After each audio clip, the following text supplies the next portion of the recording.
search. I got home to find my wife had been taken seriously ill. In effect, a minor heart attack. I could only conclude it was a direct result of trying to keep up with her dissolute gadfly. The doctor advised that complete rest was absolutely essential. He also emphasized that there must be no undue excitement or shock. Yes, he particularly stressed the last bit, or shock. Even as he said it, it sounded strangely significant. Why significant? Well, as it turned out, I had stayed up reading very late one night. I must have dozed off. But I was suddenly startled awake by a noise. It came from the head of the stairs. What kind of a noise? Difficult to describe, but a sort of bump, I suppose. A slight trip, perhaps. The servants had retired hours before. There was only my wife. At least I believed that to be the case. Until I heard their voices coming from my wife's bedroom. I recognized Luigi's laughter immediately. Then, after a while, there was only silence. I think that silence was the most difficult thing to bear of all. For the first time, I admitted to myself that I had lost my wife to Luigi forever. And your reaction? How can one describe? Resignation, love, jealousy, hate, all at the same time. I wanted her dead. What? I needed her dead, but had no notion how I could achieve it. I'm not a courageous man, not even an artful man. I returned to the study. And there, I saw something that seemed to suggest the perfect solution. Yes, go on.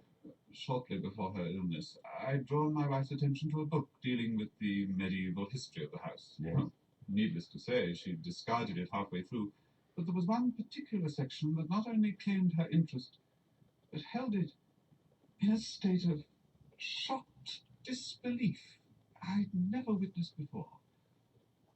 It concerned a ghost. A ghost? Most historic homes seem to lay claim to one. Knowing my wife's somewhat nervous disposition, I'd previously kept ours something of a closely guarded secret. But now, no undue excitement or shock was what the doctor had said. There and then, I determined my ghostly inhabitant should serve his turn. Well, what kind of a ghost? The ghost of a Franciscan friar. The costume wasn't too difficult to improvise. A burnous, one of those Arab nightdress affairs, complete with hood, served my purpose to perfection. I put it on, lit a candle, left my study.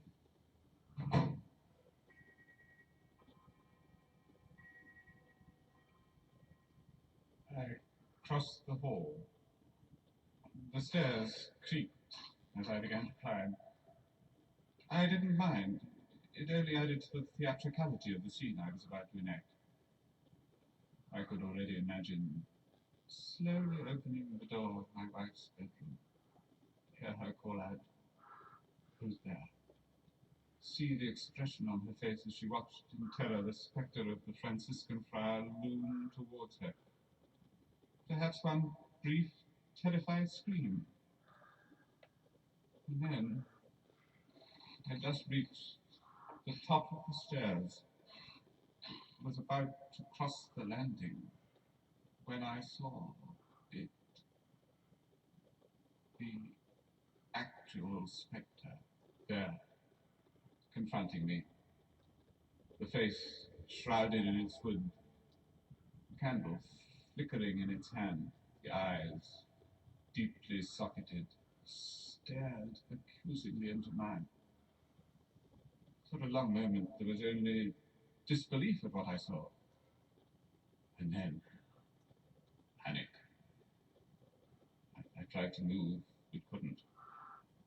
I tried to scream out. No voice came. Then, with a newfound volition of its own, my arm lashed out with the heavy brass candlestick I was holding, lashed out at the ghastliness of that grizzled face. God, oh, in the name of Christ, somebody help me. Ah!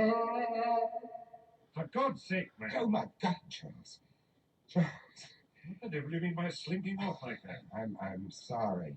Well, I turned towards my distraught storyteller, but he was gone, probably realizing he was in imminent danger of being forced back into the swinging multitude below. oh, come along, man. Don't just hang around in the gloom. There's somebody special I want you to meet. From the far end of the library, Titania herself confronted me.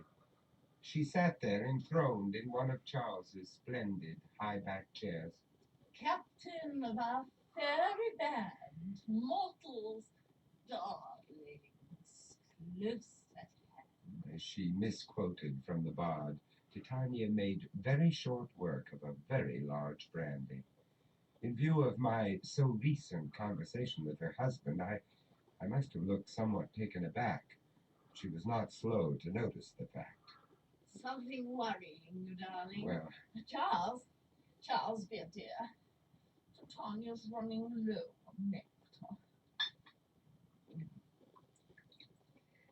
Well, darling, you were saying? I do apologize. It's pure coincidence, of course, but I've had the pleasure of making your husband's acquaintance. My husband? Yes. You did say my husband? Yes. Oh, damn you, Charles. You haven't gone and told every Tom, Dick, and Harry my little secret. You know, I particularly asked you to keep it strictly entre nous. Luigi would be furious. Luigi? That isn't your husband. Oh, what a damn fool I am. Now I've gone and let the cat out of the bag. You must have been referring to that dreadful old dodder I was imbecile enough to spend the best years of my life with. Now, darling, we mustn't speak ill of the dead. The dead? Thank God. The best part of 2 years, isn't it, Charles? Even at the very end, the old dodderer proved as parsimonious and mean-minded as he'd been all along. Still, he paid for it. One of the few comforting things in life is that one can always depend on getting exactly what one deserves. Or deserving exactly what one gets. Oh, Charles, darling, you are being cynical. Anyway, I must away. Luigi's gone missing, don't you know? It isn't that I don't trust the darling boy, darling. It's simply that I don't. Goodbye, Mr. Goodbye. Charles, darling.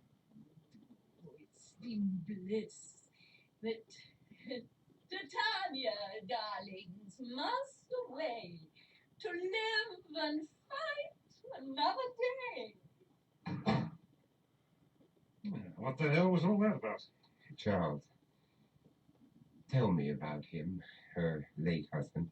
Edward. Was that his name? Well, I only met the old stick once, and then very briefly, on my first visit to the place. This place?